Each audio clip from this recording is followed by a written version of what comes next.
Tiempo con Dios es un momento para fortalecer tu espíritu y escudriñar la palabra. Vive ahora Tiempo con Dios. ¡Qué bendición estar delante de la familia de Dios! Porque le cuento, en este Tiempo con Dios, la familia de Dios se congrega, se reúne, se unen. Y ahí hay ejecutivos, hombres de negocios, jóvenes, estudiantes, mujeres lindas, porque para Dios todas las mujeres son hermosas y para nosotros los varones también. Lo que pasa es que Él las mira de manera espiritual y nosotros a veces las miramos de otra manera, pero Dios nos entiende porque Él nos ama también.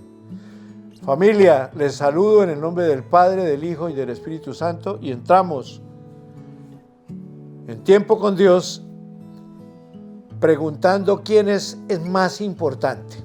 Mire, durante una operación, un experimentado cirujano le preguntó a un joven residente, ¿quién es la persona más importante en esta sala de operaciones? El residente buscó una respuesta apropiada. No creía que su mentor estuviera buscando elogios personales, así que, tratando de sonar bondadoso, contestó, supongo que serán estas enfermeras que lo ayudan con tanta eficacia.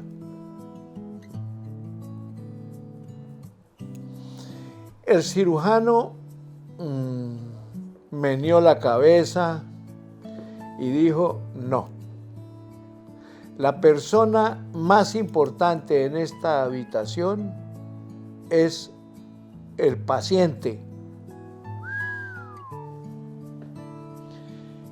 Hijos de Dios que están en sintonía de Tiempo con Dios, al estudiar la Biblia, también es posible pasar por alto lo obvio. Es fácil olvidar lo importante que eres tú en el proceso. De tu actitud depende que saques provecho o no. En ese orden, ¿cuál es la actitud correcta?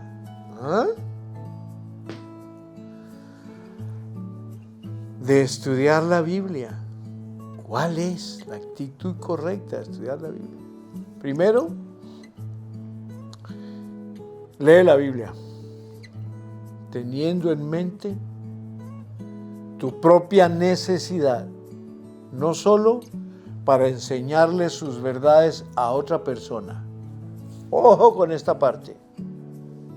Lee la Biblia teniendo en mente su propia necesidad, no solo para enseñarle sus verdades a otra persona, pretendiendo ser un teólogo. Segundo, léela con humildad. Si papá te dice que es su pastor y que nada te faltará, créalo. No trates de hacer que diga lo que te gustaría que dijera, sino estúdiala para descubrir lo que Dios ha dicho. El teólogo alemán Johann Wenger dijo, sé como el que hace un pozo que no pone agua en la fuente, sino que permite que la encuentra allí, fluya libremente, sin limitaciones. Hablando del agua. Desviaciones ni contaminación, pura. Así es la palabra.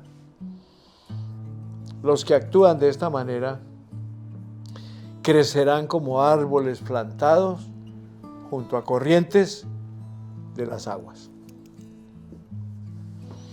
Eso nos dice la bendita palabra de Dios. Y vamos a meditar hoy en nuestro devocional en el libro de los Salmos, capítulo 1. Y vamos a encontrar muchas cosas maravillosas que Dios tiene para ustedes y para mí. Cuando empecemos a estudiar el versículo 1 que nos dice: bienaventurado el varón que no anduvo en consejo de malos, ni estuvo en camino de pecadores. Óigame, ni en silla de escarnecedores se ha sentado. Estás en Tiempo con Dios, tu mejor momento. Entonces, teniendo en cuenta lo que nos enseña este bendito versículo 1 del capítulo 1 del libro de los Salmos,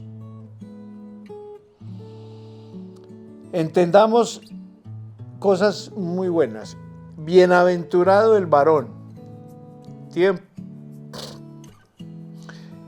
Bienaventurado el varón, pero yo diría bienaventurada también la hembra, ¿no? Que no anda en consejo de malos. Siempre pues se siente un poquitico como machista esta parte, pero yo la incluyo a ellas. Bienaventuradas ellas, bienaventurados los varones que no andamos en consejo de malos, ni estamos en camino de pecadores, ni en silla de escarnecedores nos sentamos. Déjeme decirle, hijos, antes de llegar a caminar de la mano con ese Cristo bendito, lo que andábamos era en el consejo de los malos. Les contaba yo en estos días anteriores, cuando dejé la escuela, la escuela agronómica salesiana, de que me fui a vivir con mi abuelo y mi abuelo al otro día me consiguió trabajo. Yo le dije: papá, yo quiero estudiar más, quiero es trabajar. Y me puso de botones en el mejor hotel de Ibagué. Y estando trabajando allí, pues crecí y me formé y fui recepcionista del hotel. Y ahí aprendí muchas cosas. Después el dueño del hotel me bajó al bar del hotel que se llamaba La Carreta. Y bueno, y claro, ahí me contaminé con meseros, barman, cocineros, todas estas cosas. ¿Y qué hubo? Consejo de malos. Y esos consejos de malos, yo era un niño, muchacho de 16 años, 17 añitos por ahí. Me llevaron a donde no debía ir.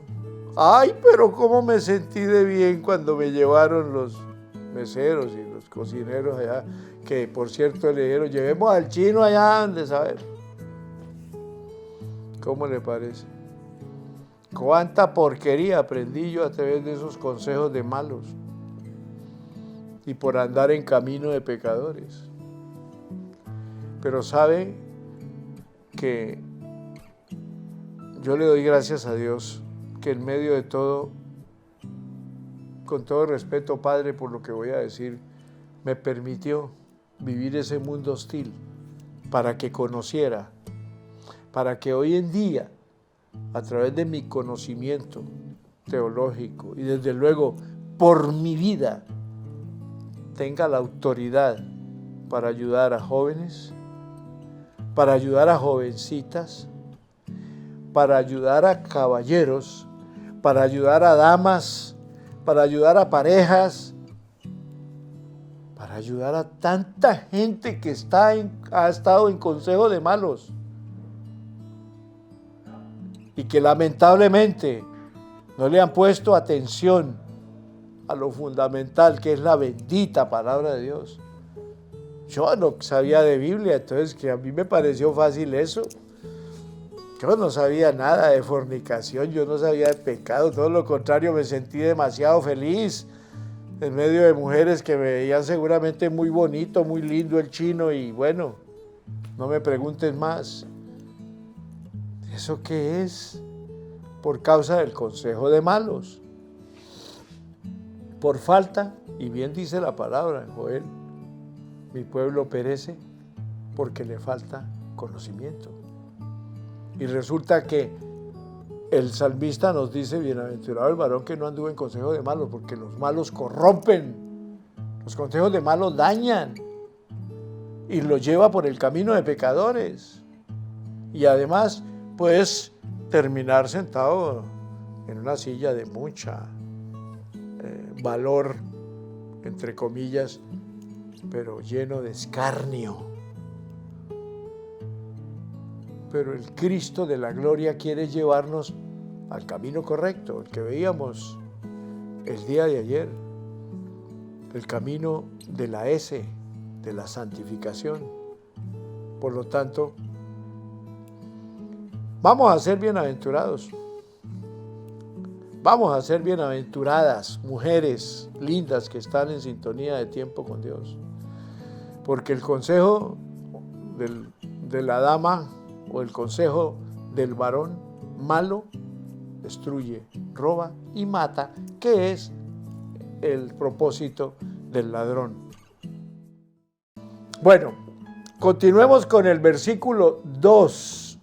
Perdón, con parte del capítulo 1 también, pero que es el versículo 2 del capítulo 1, pero versículo 2. Habla de lo contrario. El versículo nos dice: bienaventurado el varón que no anduvo en consejo de malos, ni en camino de pecadores, ni en silla de escarnecedores se ha sentado. Pero entonces, en el versículo 2 nos da una luz maravillosa. Sino que en la ley de Jehová está su delicia, y en su ley medita de día y de noche. Mire, hijos, yo lo he dicho y lo seguiré diciendo y lo diré hasta el último día de mi existencia. Yo hubiera conocido la Sagrada Escritura cuando estaba sentado allá en la banca de la capilla de la escuela. Hubiera conocido la ley del Señor y me hubiera deleitado en ella. No sé cuántos errores me hubiera evitado de cometer. Muchos errores cometí hasta que conocí la ley de Jehová, que hoy en día debe ser la delicia para todos los que están en sintonía de tiempo con Dios y para multitudes de personas que siguen lo correcto, porque están en la tercera S, que es la S de la santificación. La ley del Señor es la que nos dice todo tan perfecto.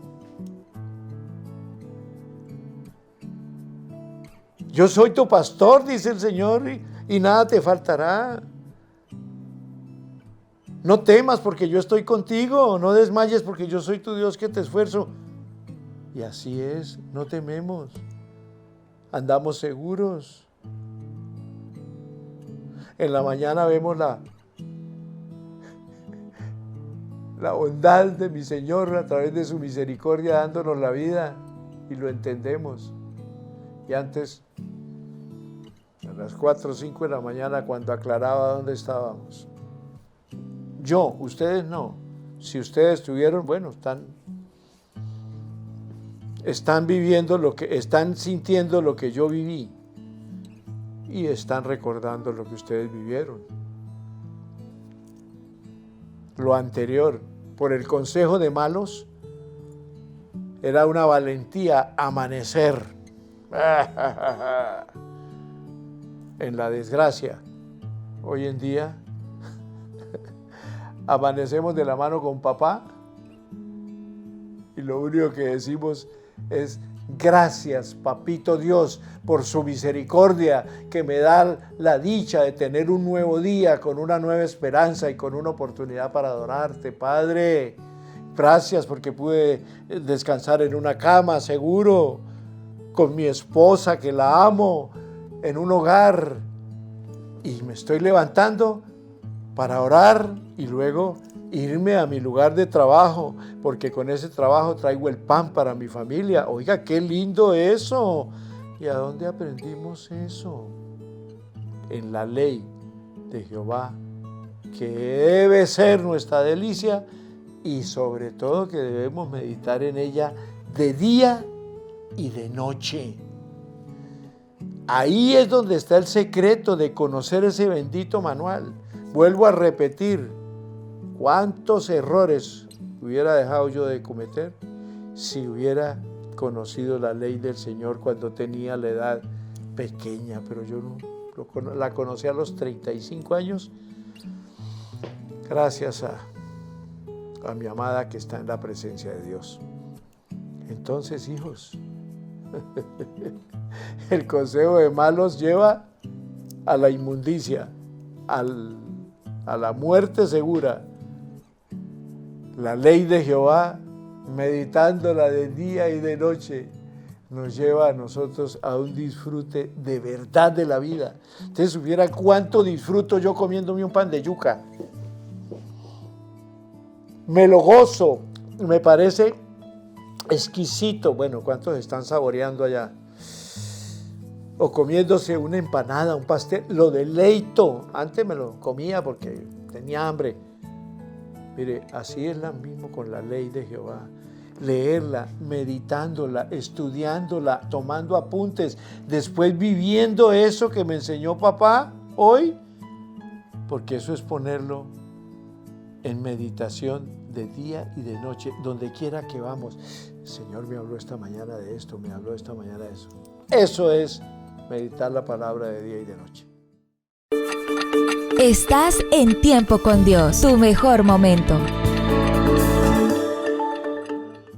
Entonces, cuando meditamos la palabra de Dios de día y de noche, es que comienzan a surgir todas las bienaventuranzas de la primera frase del capítulo 1.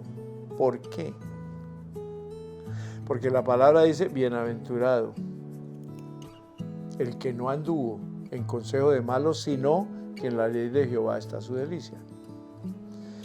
Cada vez que usted, mi amado hermano, mi amada hermana, mi amado jovencito, jovencita, que están en sintonía de Tiempo con Dios, cada vez que usted tenga una necesidad, esa meditación de la ley del Señor le va a dar la respuesta precisa para esa circunstancia. Y lo digo con propiedad, hijos, porque he tenido que vivir cualquier cantidad de circunstancias. Voy a comentar aquí muy rápidamente un testimonio que me pasó algún día. Tenía que dar una enseñanza a las 7 de la mañana. Me acosté tranquilo, me levanté. Normalmente yo hago mi devocional y todo. Y bueno, cuando me di cuenta faltaban 10 para las 7 y me di cuenta porque sonó el teléfono. ¿Aló? 10 para las 7 y yo tengo que dar una enseñanza ahorita. Y yo no había preparado nada. Enseguida colgué, me humillé ante la presencia del Señor. Espíritu Santo, ayúdame porque yo no sé de qué voy a hablar.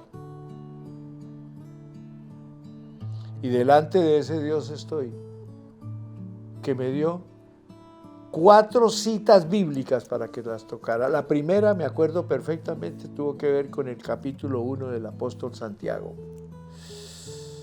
La segunda me llevó a la primera carta de Pablo a los tesalonicenses. La tercera me llevó a Romanos capítulo 6. Óigame, pero así. Yo no había preparado nada, pero a medida que yo iba dando las enseñanzas que me estaba dando la ley del Señor, que por supuesto la medito de día y de noche, me fue dando la palabra y logré dar una enseñanza que estoy seguro que si me hubiera puesto a estudiarla no la había dado. ¿Por qué? Porque el meditar en la ley de papá, Él nos pone en el camino correcto para que hagamos las cosas correctas. Y si en algún momento hay una necesidad de tipo económico, financiero, de salud, mire, usted va a la palabra y encuentra la solución. Y simplemente es meditarla. Si es un problema de salud, como ya la ha meditado, como ya la ha leído, como ya la ha estudiado, Isaías capítulo 53. Ciertamente llevó Él nuestras enfermedades, el castigo de nuestra paz fue sobre Él, y por su llaga fuimos nosotros curados. Y la llaga no fue la llaga de Tomás, fue la llaga de todo su cuerpo, desde la cabecita hasta la planta de sus pies. Se hizo una sola llaga, y por esa llaga fuimos nosotros curados. Y esa palabra es viva hoy, mañana y hasta el último día de nuestra existencia. ¿Por qué? Porque es la palabra de Dios, la ley, que si la meditamos de día y de noche, en el momento que la necesitamos, ahí está. Pero hay que meditarla, hay que hojearla, hay que estudiarla, hay que leerla, hay que deleitarse en ella, deleitarse en ella, deleitarse en esa bendita palabra. ¿Por qué? Porque en el deleite está la vida. Y si nos deleitamos en la palabra, vamos a vivir seguros, confiados y disfrutando de la verdadera vida que Papá Dios quiere con nosotros. Estás en Tiempo con Dios, tu mejor momento. Bueno, mis amados, es importante entender lo que la palabra dice. En este último segmento, visto desde el punto de vista bíblico, dice que si seguimos esos parámetros y nos deleitamos, nos encontramos que todo lo que hagamos prosperará. Y ese todo que hagamos prosperará tiene que ver con prosperidad en el hogar. Eso es unidad de pareja, unidad de padres e hijos, provisión para todo, salud, estabilidad emocional, en fin, todo lo que usted se imagine dentro del hogar, lo tiene. Pero también la prosperidad es salud. Por andar en el consejo de Dios, que es el deleite de la palabra, la salud está a nuestra merced, porque por su llaga Jesús nos sana. De modo pues de que la palabra no es una literatura más, es la fuente de Dios, el fluir de Dios en ese manual para que nosotros lo tuviéramos como guía. Y cuando hablamos de salud hay mucho que hablar, pero el tiempo no lo da. Entramos a hablar de economía, la palabra. Te toma la palabra. ¿Y qué te dice? Mi Dios pues suplirá todo lo que os falte conforme a sus riquezas en gloria en Cristo Jesús. Si es la palabra que te dice que Él suplirá todo lo que te falte conforme a su riqueza en gloria en Cristo Jesús, créalo. Porque es la palabra la que se lo está diciendo. No se lo está diciendo Fernando Mosquera. Es la Biblia que te lo está diciendo. Y entonces, si la palabra nos dice que el Señor suple todo lo que nos falte conforme a sus riquezas en gloria en Cristo Jesús, esto hay que creerlo. Y entonces, ¿qué pasa con la economía? Se soluciona la economía porque muchas veces Dios detiene la bendición económica para ponernos en comunión directa con Él y para que nosotros entendamos que la bendición de Jehová es la que enriquece y no añade tristeza con ella. En una palabra, deje aquellos negocios que no te sirven. Económicamente yo te quiero bendecir, pero siga mi consejo. Dependa de mí, porque yo soy el que te suplo. Igual te lleva a la prosperidad en el trabajo. Si tiene su empresa, esa empresa produce y todo, y estando bien en la economía, lo primero que usted ¿qué hace? Agradar a Dios. ¿Agradarlo cómo? Pues en sus diezmos y en sus ofrendas, porque es su mandato, eso está en la Biblia. Malaquías capítulo 3, versículo 6, Dios está hablando con el pueblo de Israel y le dice, porque yo Jehová no cambio. Por eso ustedes no han sido destruidos. 400 años de silencio y Dios se apartó del pueblo de Israel, tuvo silencio con el pueblo de Israel, no se apartó, siempre tuvo cuidado de ellos. Pero ellos vivían en la desgracia, porque habían abandonado lo fundamental, honrar a Dios con sus diezmos y sus ofrendas. Y en Malaquías capítulo 3, versículo 6 en adelante, versículo 6 en adelante, usted encuentra toda la referencia de lo que es, cómo se multiplica el trabajo y hay productividad, porque somos fieles a Dios en nuestros diezmos, en nuestras ofrendas, en nuestros pactos, en nuestras primicias, en todo lo que pactemos con Dios. Él abre las ventanas de los cielos y ¿qué hace? Derrama bendición hasta que sobre y abundo. Por eso todo lo que haga prosperará. Y todo es hogar, salud, economía, trabajo y productividad.